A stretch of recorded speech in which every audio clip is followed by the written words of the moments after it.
লোকমুখে একটা কথা শোনা যায়, চাকরিজীবী এবং প্রবাসী এদের প্রথম সারির যে ইচ্ছাগুলো থাকে, এই প্রথম সারির ইচ্ছাগুলোর মধ্যে একটা হলো খামার করা, গরু ছাগল পালন করা। আরেকটি বিষয় কি আপনারা জানেন, যারা খামার করে যারা লসের সম্মুখীন হয় তাদের মধ্যে বেশিরভাগই থাকে চাকরিজীবী বা প্রবাসীরা। এর কারণটা কি জানেন? এর কারণটা হলো তারা অতিরিক্ত কনফিডেন্স নিয়ে এই মাঠে আসে। তারা মনে করেই নেয় যে এখান থেকে প্রচুর পরিমাণে টাকা আয় করা সম্ভব। আর এমনটা হবেই না বা কেন? ইউটিউব এবং ফেসবুকের যে গণমাধ্যমগুলো আছে সেখানে এই সেক্টর সম্পর্কে এমন ভাবে দেখানো হয় যে এখান থেকে এত বেশি সফল হওয়া যায় যে যেটা দেখে তারা পরিচিত হয়ে যায়। যা দেখে আমার কাছে মনে হয় যে এতদিন খামার করে আমি কি করলাম। কিন্তু না, বাস্তব চিত্রটা কিন্তু ভিন্ন। খামার করে সবাই লাভবান হতে পারে না, সবারই আঙ্গুল ফুলে কিন্তু কোলা গাছ হয় না। বেশিরভাগ মানুষই এখান থেকে ব্যর্থ হয়ে ফিরে যায়। যার হাতে গোনা দুই একটা কথা কিন্তু আবার আমরা গণমাধ্যমে দেখতে পারি। যারা ব্যর্থ হয় তাদের বেশিরভাগই থাকে আমাদের লোকচক্ষের বাইরে। খামারিরা আসলে স্বাধীন? যদি তারা স্বাধীন হয়ে থাকে তাহলে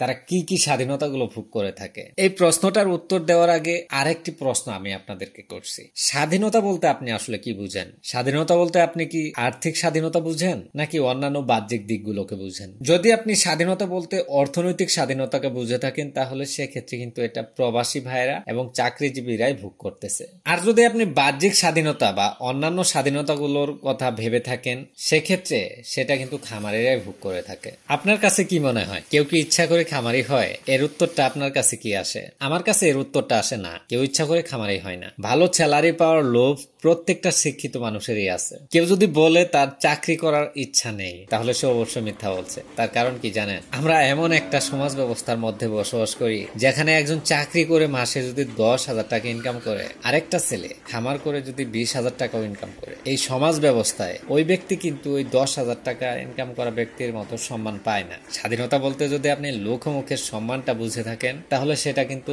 চাকরিজীবী এবং প্রবাসীরাই বেশি ভোগ করতেছে। তাহলে খামারের আসলে কি কি স্বাধীনতাগুলো ভোগ করে আর খামার করেই বা কেন তাহলে?